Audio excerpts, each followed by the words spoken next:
Right, so happy lockdown, everybody. It's April 2020. I'm Cash Knight, and yeah, there's not a lot to do. Uh, so I kind of found myself going through a lot of old CDs which I haven't listened to for a long time, years. Particularly in this case, actually almost in this case, just listened to a lot of old stuff. And I thought I'd do a ranking video. I'd rank the albums of Love Hate.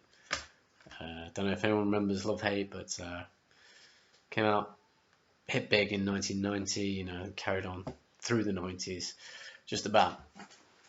So this is my opinion. I'm going to rank them my least favorite to my favorite, and if you agree, then great. If you don't agree, write in the comments what you'd change. Just it's a bit of fun, really, isn't it? Why not? We're in lockdown. What can we do? Let's just talk about CDs because CDs are great. Digital, nah. CDs and vinyl, but I like CDs, they're shiny. Right, so first on my list, my least favourite album, it's Living Off Layla. Alright, this was released in 1997, I believe, and it was on SK9 Records, which I believe was a label created by the bassist Skid. You had to get this directly from the label.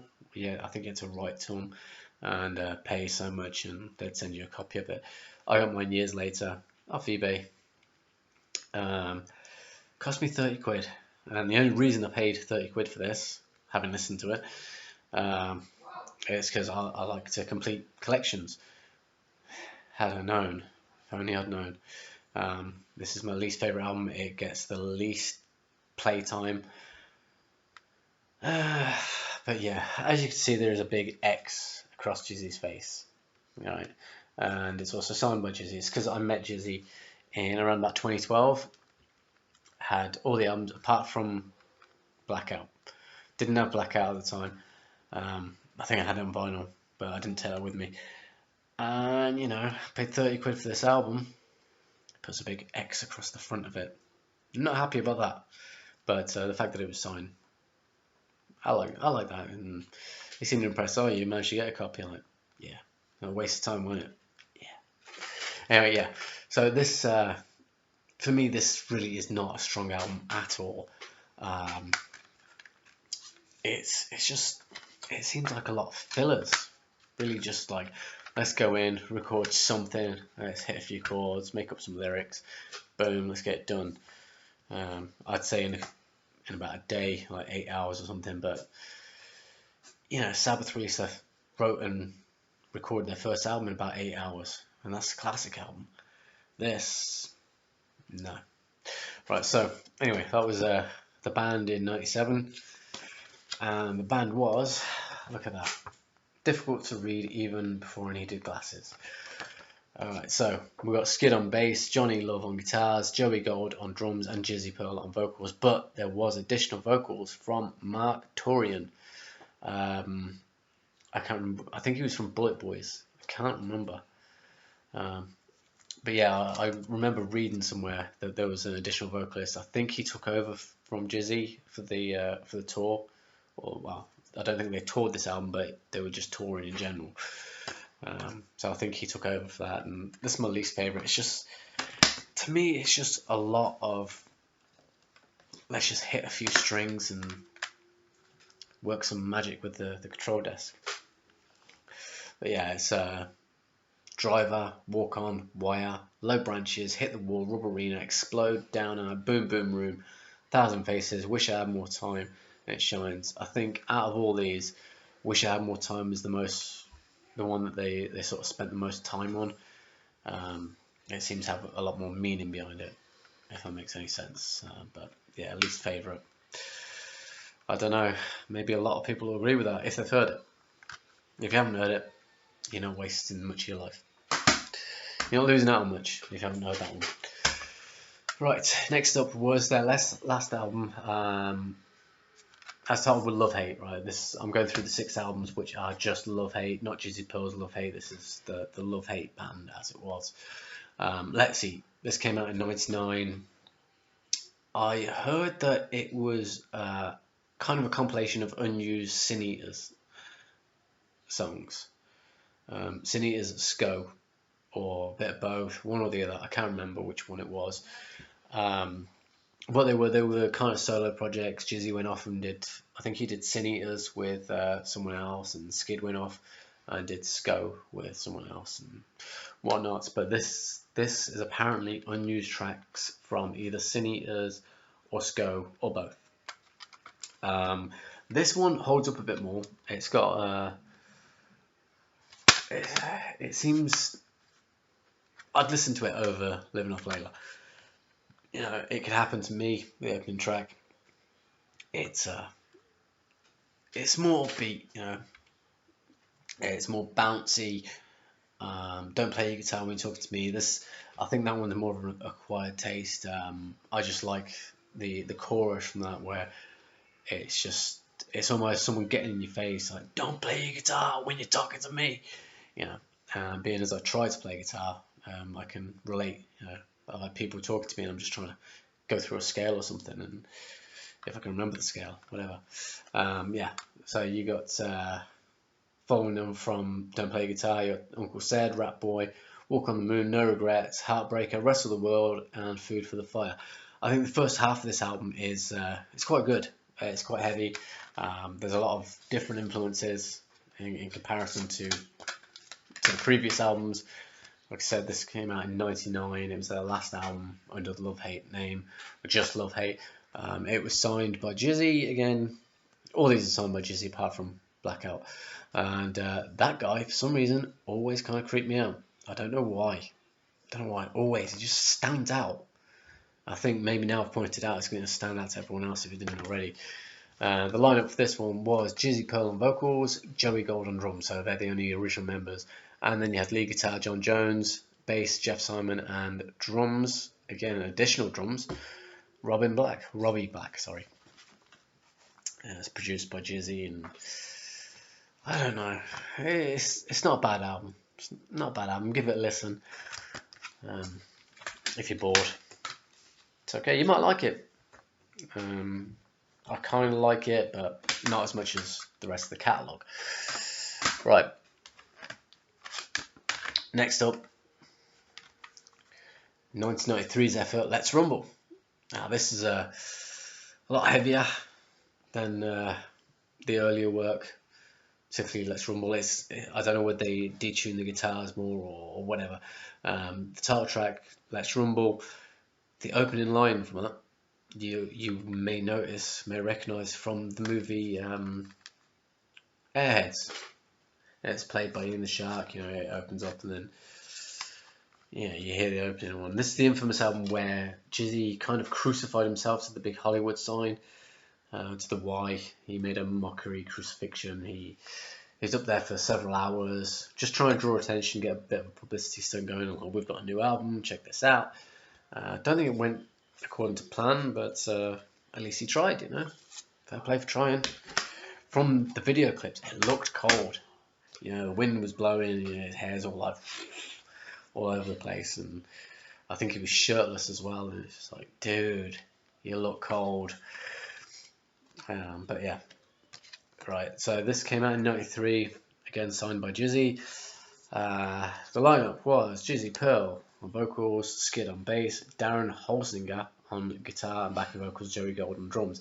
So the guitar was changed. The guitarist was changed on this album. Got a lot of strong tracks on it. About the first half again. First half I think is strong. The second half not so much. We got Let's Rumble. I'm going from memory. Boozer. Try and put the book back in its case. Yeah, so no, it was Let's Rumble, Spinning Wheel, The Boozer, Wrong Side of the Grape, Devil's Squall, Beer Money, Here's to You, Sexual, If You Believe in Miracles, Flower. I really ain't a fan of Flower. Really don't like that one. Beer Money, I kind of like that one. I can relate.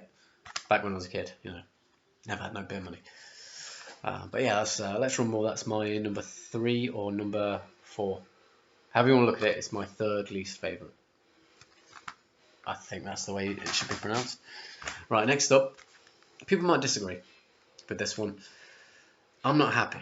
Now, I really like this album. I think it's a lot of fun. This came out in 94, 95. I can never tell, because I think it was recorded in 94, released in 95. You get all the different copyrights. I don't know where you can see them there.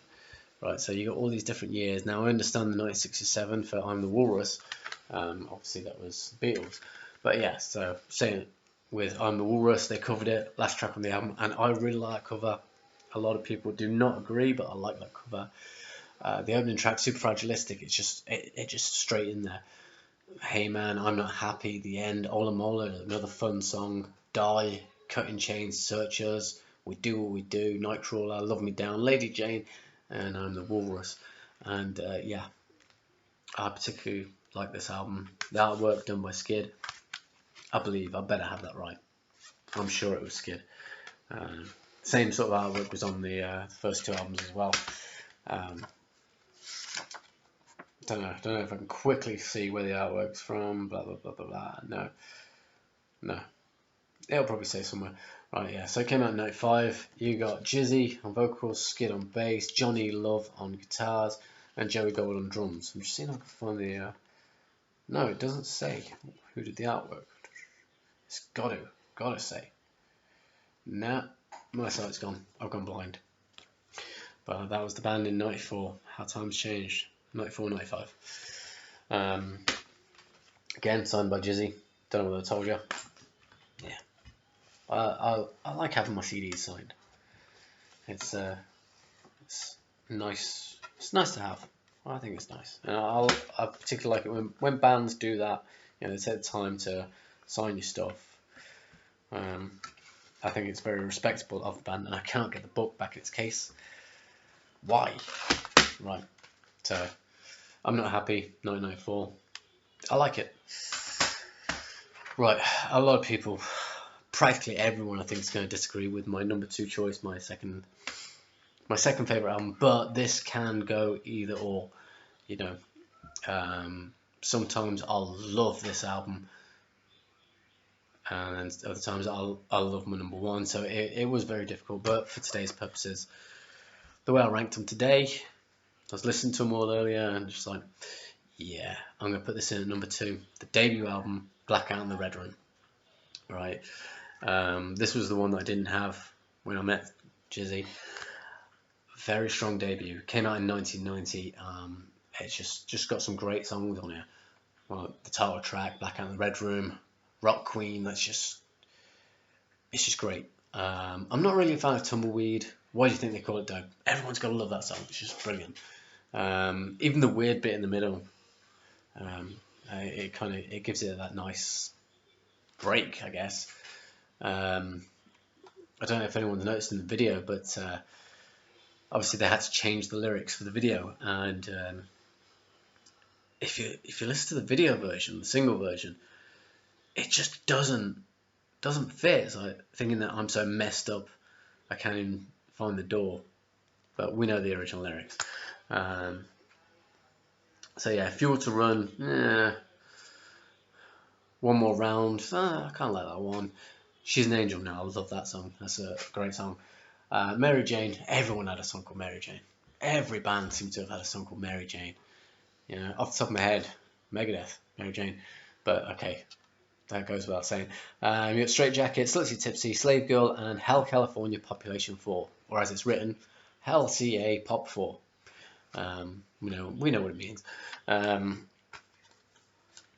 yeah, that's a great closing track.